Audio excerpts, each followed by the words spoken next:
என்னோட வீட்டில் நான் எப்படி விநாயகர் சதுர்த்தி செலிப்ரேட் பண்ணிங்கிற வீடியோ தான் நீங்கள் இதில் பார்க்க போகிறீங்க. மார்னிங் ஒரு 4:30 எழுந்திரிச்சு வாசல்லாம் க்ளீன் பண்ணி ஃபர்ஸ்ட் வந்து கோலம் போடுற ஒர்க்கை ஸ்டார்ட் பண்ணியாச்சு.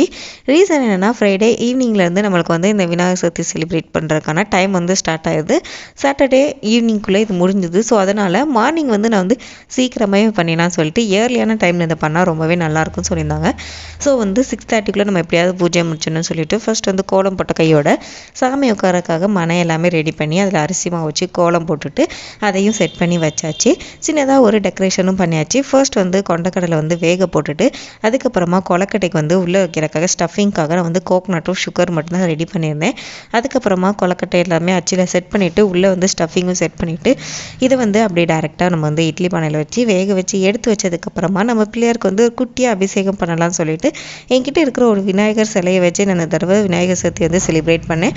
பால் அபிஷேகம், அதுக்கப்புறமா சந்தனம், அதுக்கப்புறமா அரிசி மாவு, இது மூணுமே பண்ணதுக்கப்புறம் ஒரு அரச இலையில் மஞ்சள் சந்தனம் வச்சுட்டு அது மேலேயே குங்குமம் கொஞ்சம் வச்சுட்டு நம்ம பிள்ளையாரை அப்படியே அழகாக கொண்டு வந்து இங்கே வச்சாச்சு.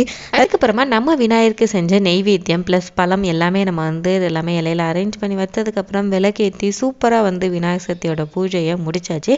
எங்கள் வீட்டில் நான் இப்படி தான் சிம்பிளாக விநாயகர் சதுர்த்தி செலிப்ரேட் பண்ணேன். நீங்களும் எப்படி செலிப்ரேட் பண்ணீங்கிறத கமெண்ட் பாக்ஸில் கமெண்ட் பண்ணுங்கள். இன்னொரு இன்ட்ரெஸ்டிங்கான விளாக்ல உங்களை சந்திக்கிறேன். அது வரைக்கும் பாய்.